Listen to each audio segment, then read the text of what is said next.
Khalid pun segera menjalankan tugasnya berpindah-pindah bersama pasukannya dari satu medan pertempuran ke medan pertempuran lain. Dari satu kemenangan ke kemenangan berikutnya sampai akhirnya berakhir dengan pertempuran yang menentukan. Pertempuran apa itu? Pertempuran di Yamama. Pertempuran Yamama. Jadi di Yamama itu Bani Hanifah bersama kabilah-kabilah yang telah bergabung dengan mereka telah membangun suatu gabungan aneka ragam tentara murtad yang paling berbahaya. Jadi Bani Hanifah itu sama yang lainnya itu ya bergabung, orang-orang murtad itu bergabung. Pimpinannya siapa? Musailamah Al-Kadzab, si Nabi. Iya, Nabi mengaku sebagai nabi palsu. Sekarang datanglah perintah khalifah kepada Khalid bin Walid, atau yang disebut juga yang tak terkalahkan, agar berangkat kepada Bani Hanifah. Khalid pun berangkat, dan demi mengetahui bahwa Khalid sedang di tengah perjalanan menuju tempatnya, kembali ia memperkuat susunan pasukannya karena ia benar-benar menganggapnya sebagai bahaya dahsyat dan musuh yang sangat kuat. Khalid mengambil posisi dengan pasukan di dataran bukit-bukit pasir Yamama, sedangkan Musailamah menghadapinya dengan segala kesombongan dan kedurhakaannya bersama barisan pasukan tentaranya yang banyak seakan tak ada habis-habisnya. Khalid segera menyerahkan bendera dan panji-panji perang kepada komandan-komandan pasukannya. Kedua kelompok bala tentara itu pun serang menyerang dan bertempur rapat. Perang berkecamuk tiada hentinya. Korban dari pihak muslimin menyusul berguguran laksana bunga-bunga dan kembang-kembang di taman yang ditiup angin topan. Khalid telah melihat keunggulan musuh. Ia lalu memacu kudanya ke suatu tanah tinggi yang terdekat. Lalu ia layangkan pandangannya ke seluruh medan tempur. Pandangan cepat yang diliputi ketajaman dan kebijaksanaannya. Dengan cepat ia pun menangkap dan menyimpulkan titik kelemahan pasukannya. Nah, dilihatnya ternyata pasukannya lemah di sini. Ia dapat merasakan rasa tanggung jawab yang melemah di kalangan prajuritnya di bawah serbuan mendadak yang dilakukan oleh pasukan Musailamah. Maka diputuskannya secepat kilat untuk memperkuat semangat tempur kaum muslimin dan tanggung jawab mereka setinggi mungkin.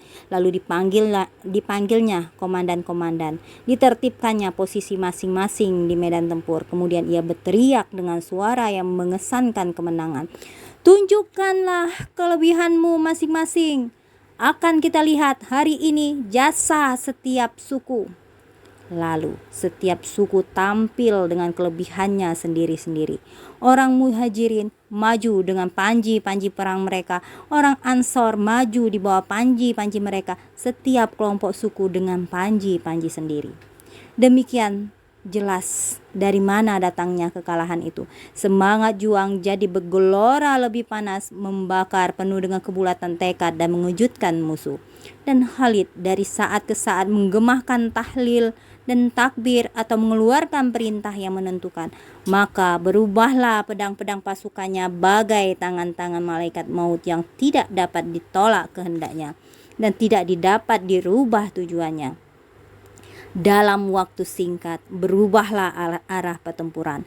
Prajurit Musailamah mulai gugur berjatuhan dari puluhan jadi ratusan, kemudian ribuan, laksana nyamuk-nyamuk yang mengelepar bermatian. Khalid telah menyalahkan semangat keberaniannya seperti aliran listrik kepada setiap prajuritnya. Jiwanya telah menempati setiap prajurit pasukannya, dan itulah kelebihannya.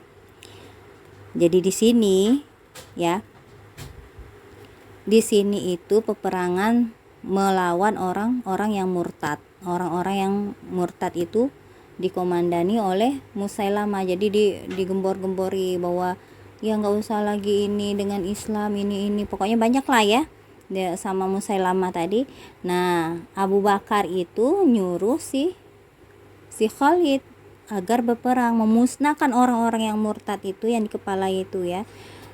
Tapi pada masa awalnya itu dilihat karena pasukannya banyak, nggak berhenti, terus saja nggak ada habis-habisnya, perasaan orang muslim itu sudah melemah ya. Bakal kalah ini, melihat pasukannya nggak ada habisnya kayak gitu, mereka merasa kalah, merasa nggak ada semangat untuk berjuang.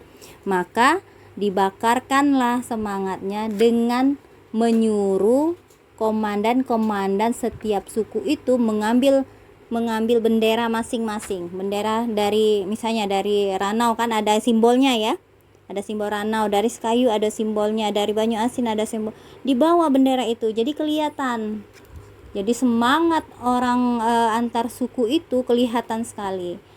Nah, karena semangat itulah yang membuat kaum muslimin menang.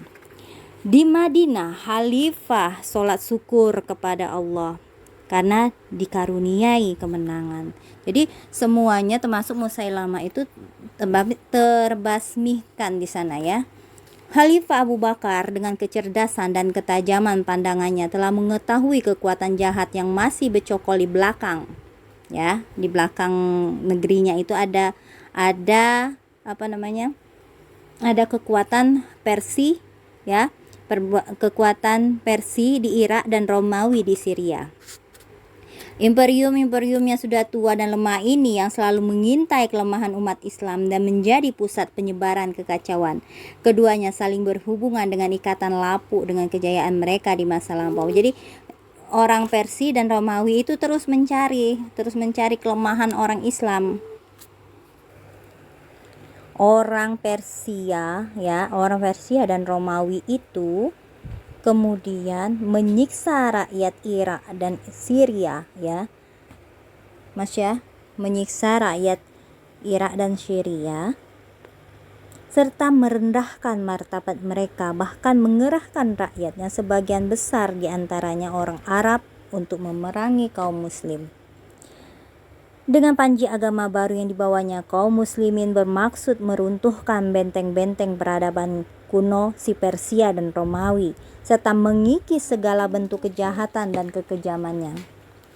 Ketika itulah Khalifah Abu Bakar menjatuhkan pilihannya kepada Khalid untuk berangkat dengan pasukannya menuju Irak, dan berangkatlah Khalid ke sana. Mana tadi, Dek? Ia pun memulai operasi militernya di Irak dengan mengirim surat ke seluruh pembesar Kisra, Kaisar Persia, dan gubernurnya di semua wilayah Irak dan kota-kotanya. Isinya seperti ini suratnya ya. Dengan nama Allah yang Maha Pengasih lagi Maha Penyayang. Bacaannya kalau Arabnya apa? Oke. Dari Khalid ibnu Walid kepada pembesar Persia. Keselamatan bagi siapa yang mengikuti petunjuk. Kemudian segala puji kepunyaan Allah yang telah memporak-porandakan kaki tangan kalian, yang merenggut kerajaan kalian, serta melemahkan tipu muslihat kalian. Siapa yang sholat seperti sholatnya kami, dan menghadap kiblat kami, dan memakan sembelihan kami, jadilah ia seorang muslim. Ia akan mendapat hak seperti hak yang kami dapatkan. Ia akan berkewajiban seperti kewajiban kami. Bila telah sampai kepada kalian surat ini, maka hendaklah kalian kirimkan kepadaku jaminan, dan terimalah daripadaku perlindungan. Dan jika tidak, maka demi Allah, tidak ada Tuhan selain Dia. Akan kukirimkan kalian satu kaum berani mati, padahal kalian sangat mencintai hidup. Para mata-mata yang disebarkannya ke seluruh penjuru datang menyampaikan berita tentang keberangkatan pasukan yang Khalid tadi ya, dan dipersiapkan oleh panglima Persia di Irak. Jadi itu Khalid tidak membuang waktu, dengan cepat ia pergi mempersiapkan pasukannya untuk menumpas kebatilan. Sedang jarak perjalanan dapat ditempuh dalam waktu yang singkat. Kemenangan demi kemenangan dicapai oleh pasukan ekspedisinya sejak dari Ubula ke As-Sadir, disusul oleh An-Najaf, lalu Al-Hirah, kemudian Al-Anbar, sampai ke Kadimia. Di setiap tempat ia disambut oleh wajah berseri karena gembira. Bendera dan panji-panji Islam pun naik. Di bawahnya berlindung orang-orang yang lemah, yang tertindas penjajah Persia. Memang rakyat yang lemah dan terjajah mengalami derita perbudakan dan penyiksaan selama ini dari orang Persia. Bandingkan dengan peringatan keras Khalid kepada anggota pasukan setiap kali akan berangkat. Jangan kalian sakiti para petani. Biarkan mereka bekerja dengan aman. Kecuali bila ada yang hendak menyerang kalian. Perangi orang-orang yang memerangi kalian. Jadi di sini nih sebenarnya ini ya, Islam itu ya, kalau ada orang petani dianggap apa kan petani itu kan menghasilkan tanaman kan, membuat makan untuk makan banyak orang kan, jadi jangan dibunuh, jangan. Sama seperti orang Israel, sebenarnya kalau dia mengerti tentang hukum Islam ya, dia tidak akan memerangi orang-orang yang bekerja untuk memberikan kemaslahatan kebaikan untuk orang banyak ya. Contohnya orang yang bekerja di rumah sakit, dokter itu nggak akan, tapi ternyata apa yang dilakukan oleh Israel ini ya malah dibom yang kayak gitu, bahkan anak-anak itu dibunuh agar generasi Palestina itu, cikal bakal generasi Palestina itu tidak ada lagi. Padahal ingat, Allah Maha melihat dan tahu bahwa tidak akan pernah berhenti. Allah cikal bakal itu yang bakalan meneruskan perjuangan Palestina itu pasti ada. Iya, meneruskan walaupun anak-anak itu mati semua, nanti akan ada orang yang akan meneruskan perjuangan Palestina untuk merdeka. Kalau Israel nggak ngeliat peta, nggak baca lagi. Nah iya, makanya Israel itu sudah banyak sekali dia mengambil wilayah Palestina. Jadi kalau ngelihatnya dari peta dari tahun ke tahun, wilayah Palestina itu tinggal sedikit sekali, kecil sekali, karena diambilnya sedikit-sedikit, diajak perang, diambil caplok sini caplok situ ya, akibatnya seperti ini. Oke, lanjut ya. Ia meneruskan perjalanannya dengan pasukannya yang telah memenangkan peperangan seperti mata pisau tajam, mengiris permukaan susu yang membeku hingga sampailah ia ke perbatasan negeri Syam. Ketika itu berkumandanglah suara takbir dari muazin disertai takbiran orang yang menang perang. Bagaimana dugaanmu? Apakah orang Romawi itu mendengarkan gemuruh takbir tadi di Syam? Apakah mereka menyadari bahwa takbir ini adalah bunyi lonceng kematian dan akhir dari kekejaman mereka? Benarkah mereka telah mendengarnya? Ataukah mereka dikagetkan dan menjadi kecut hatinya? Mereka tidak memutuskan. Kecut itu takut kayak gitu loh. Kemenangan yang diperoleh Islam di Irak dari orang Persia, jadi menang ya. Khalid di sana bertempur menang dan menimbulkan harapan diperolehnya kemenangannya sama juga di Romawi Syria. Abu Bakar mengerahkan sejumlah pasukan dan untuk mengepalainya dipilihlah kelompok panglima yang mahir seperti Abu Ubaidah bin Jarrah, Amr bin As, Yazid bin Abi Sufyan, kemudian Muawiyah bin Abi Sufyan. Sewaktu berita gerakan bala tentara ini sampai ke Kaisar Romawi, ia menasehatkan para menteri dan jenderalnya agar berdamai dengan orang Islam dan tidak melibatkan diri dalam peperangan yang akan menimbulkan kerugian. Tapi para menteri di sana, menterinya Romawi itu ya, dan jenderalnya dengan gigih bersikeras meneruskan perang sambil berkata, demi Tuhan akan kita layani Abu Bakar itu agar ia tidak mampu mendatangkan pasukan berkudanya ke negeri kita. Mereka mempersiapkan tidak kurang dari 240.000 tentara dalam peperangan ini. Pemimpin-pemimpin pasukan tentara Islam mengirimkan gambaran tentang situasi gawat ini kepada Khalifah. Karenanya Abu Bakar berkata, "Demi Allah, semua kekhawatiran, keraguan mereka akan kusembuhkan dengan kedatangan Khalid." Jadi Khalid lagi yang akan ditunjuk, penyembuh kekhawatiran. Jadi mendapat julukan penyembuh kekhawatiran.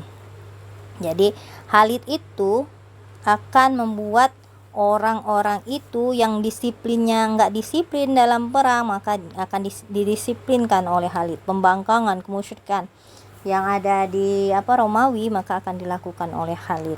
Ia pun diperintahkan untuk berangkat ke Syam. Jadi disinilah Khalid akan bertempur. Alangkah cepatnya Khalid mematuhi perintah itu. Ia segera menyerahkan pimpinan di Irak kepada Mutsanna bin Harisa, dan dengan cepat ia berangkat bersama prajurit pilihannya. Sampailah ia di negeri Syam. Dengan keahliannya yang istimewa, maka dalam waktu singkat dia menyusun pasukan dengan menertibkan posisinya. Jadi ditertibkan, pasukannya taat. Nah itu loh yang menjadi kunci dalam setiap pertempuran menang itu karena ketaatan. Di medan perang dan sebelum pertempuran dimulai, ia berdiri di tengah prajurit Islam dan berpidato. Mas kasih. Di medan perang sebelum pertempuran dimulai, ia berdiri di tengah prajurit Islam berpidato. Sesudah memuji Allah dan bersyukur kepadanya, dia berkata, "Hari ini adalah hari Allah. Tak pantas kita di sini berbangga-bangga dan berbuat durhaka. Ikhlaskanlah jihad kalian dan harapkanlah ridho Allah dengan amalmu. Mari kita bergantian memegang pimpinan, yaitu secara bergiliran. Hari ini salah seorang pemegang pimpinan, besok yang lain, lusa yang lain, hingga seluruh mendapat kesempatan memimpin. Hari ini adalah hari Allah." Alangkah hebatnya kata-kata itu semua menggugah. Tak pantas kita di sini berbangga dan durhaka. Yang lebih menggugah lagi adalah kerendahan hati yang amat sempurna. Tak kurang bijaksana panglima besar ini dengan rendah hati tidak mengemukakan diri sekalipun Khalifah telah mengangkatnya mengepalai seluruh pasukan tentara dengan membawahi para panglima. Tetapi karena ia tak ingin jadi pembantu setan atas pribadi sahabatnya, ia pun sedia turun dari puncak jabatan yang dipercayakan Khalifah secara mutlak dan dijadikannya bergiliran. Hari ini seorang amir, besok amir yang kedua, lusa amir yang lain pula, dan begitu seterusnya. Nah mas, jadi punya kesempatan. Setiap orang itu punya kesempatan memimpin perang. Jadi nggak pilih-pilih itu Khalid itu. Walaupun dia ditugaskan oleh Khalifah, tapi dia ingin membuat orang lain itu, pasukan yang lain itu, pasukannya ya, bersemangat bahwa aku juga bisa nih memimpin, aku akan memberikan yang terbaik terhadap apa yang aku pimpin, kayak gitu. Inilah siasatnya, sebenarnya siasat ini untuk menimbulkan semangat si Khalid ya. Bala tentara Romawi, baik melihat besarnya jumlah maupun cukupnya perlengkapan, merupakan suatu yang sangat mengejutkan. Dan pimpinan mereka yakin bahwa waktu berada di pihak kaum muslimin dan bahwa berlarut-larutnya perang dan banyak medan pertempur yang akan membantu kemenangannya mantap bagi kaum muslim. Oleh karena itu mereka memutuskan untuk menghimpun seluruh kekuatan mereka pada suatu pertempuran saja dengan mempersiapkan satu lapangan jebakan bagi orang-orang Arab. Tidak diragukan lagi bahwa orang-orang Islam pun sebelum kedatangan Khalid bin Walid merasa gentar dan cemas, menyebabkan rasa gelisah dan keluh kesah memenuhi jiwa mereka. Tapi iman mereka membuat enteng segala pengabdian dalam suasana gelap gulita seperti itu. Tiba-tiba fajar harapan dan kemenangan meliputi mereka dengan cahayanya. Bagaimanapun juga hebatnya orang Romawi dan bala tentaranya, namun Abu Bakar telah berkata, sedang ia mengetahui benar keadaan orangnya, Khalid akan menyelesaikannya. Demi Allah, segala kekhawatiran mereka akan kulenyapkan dengan Khalid. Biarkan orang Romawi dengan segala kehebatannya itu datang. Bukankah kaum muslimin ada tukang pukulnya? Bukankah kaum muslimin ada tukang pukulnya? Kata Abu Bakar. Siapa tukang pukulnya? Khalid. Jadi itu yang dia omongi, pasti setiap pertempuran, karena setiap pertempuran itu dimenangkan Khalid, maka Khalid itu dijuluki tak ada lagi kekhawatiran. Yang tak ada kekhawatirannya, yang kedua tukang pukulnya, yang ketiga itu pedang Allah yang selalu terhunus, ya. Khalid bin Walid mempersiapkan tentaranya, kemudian dibagi-bagi tentaranya itu. Lalu diaturnya langkah-langkah strategi untuk menyerang dan bertahan, untuk menandingi taktik Romawi yang telah dialaminya dari kawan-kawannya orang Persia di Irak. Lalu digambarkannya juga bagaimana kemungkinan peperangan ini di sini kayak gitu. Anehnya, peperangan itu telah berjalan tepat seperti apa yang dipikirkan oleh Khalid dan harapannya. Langkah demi langkah, gerak demi gerak, hingga tampaknya akan terbukti seandainya diramalkan banyaknya pukulan pedang di pertempuran itu, perhitungan Khalid tidak akan keliru. Setiap pancingannya dinantinya dari orang Romawi mereka lakukan. Setiap pengunduran diri yang diramalkan oleh Khalid betul-betul mereka perbuat. Misalnya kayak gini. Dari sini kata Khalid, pasukan ini pasti akan mundur dari sini karena kita ada di sini. Maka betul yang terjadi. Karena udah takut duluan kan pasukan itu, akhirnya mundurnya. Rahasia kemenangan istimewa yang diperoleh Khalid dalam setiap peperangan adalah satu, sabat. Sabat tahu artinya? Sabar. Bukan, sabat artinya tetap sabar dan berdisiplin. Disiplin itu ternyata penting. Sabar. Iya, sabar. Tapi ini sabat. Kata apa tuh Ejen Zia Sabat Ali? Iya. Sabar ya Sabar. katanya. Oh. Sabar dulu. Kayak sabar. Iya ya. Jadi ya itulah kunci pertempuran itu, sabar dan disiplin. Ia memandang bahwa larinya 2-3 orang prajurit dari pasukan akan menyebarkan kepanikan dan kekacauan di seluruh kesatuan, dan akibatnya bencana kepada seluruh pasukan, ya. Oleh sebab itu tindakannya amat tegas terhadap mereka yang membuang senjata dan melarikan diri. Maka pada pertempuran ini, pertempuran Yarmuk, sesudah seluruh pasukannya mengambil posisinya, dipanggilnya perempuan muslim dan untuk pertama kalinya diberinya senjata. Nah, di sini di pertempuran Yarmuk ini ternyata wanita pun ikut, Mas. Di pertempuran ini Yarmuk ini, mereka diperintahkan untuk berada di belakang pasukan muslimin di setiap penjuru sambil berkata kepada mereka, siapa yang melarikan diri, bunuhlah dia. Jadi bagian wanita itu membunuh orang yang berlari dari medan perang. Sungguh suatu akal bijak yang membuahkan hasil sebaik-baiknya. Kan laki-laki tidak tega kan muslim membunuh wanita kan? Jadi pasti dibunuh kayak gitu. Nah, harus. Ya, jadi maksudnya kayak gini. Wanita itu kan memang ditugaskan untuk berada di belakang pasukan laki-laki kan? Nah, supaya apa? Supaya kaum laki-laki itu tidak bermundur, maksudnya tuh, nggak lari dari perang itu. Harus maju terus. Jadi kalau misalnya kata Khalid tadi, kalau ada yang mundur, tembak saja. Jadi nggak mau berlari, takut ditembak oleh para wanita tadi kayak gitu. Dekat sebelum pertempuran berlangsung, Panglima Romawi meminta Khalid tampil ke depan. Karena ia ingin berbicara dengannya. Khalid pun muncul hingga kedua mereka berhadapan di atas punggung kuda masing-masing, yaitu pada suatu lapangan kosong di antara kedua pasukan besar. Pasukan Romawi bernama Mahan itu pun berkata, kami mengetahui bahwa yang mendorong kalian keluar dari negeri kalian tidak lain hanyalah kelaparan dan kesulitan. Jika kalian setuju, saya beri kalian 10 dinar lengkap dengan pakaian dan makanan, asal kalian pulang kembali ke negeri kalian. Di tahun yang akan datang saya kirimkan sebanyak itu pula. Mendengar hal itu, marahlah dia omongin kayak gitu. Masa katanya gara-gara kelaparan?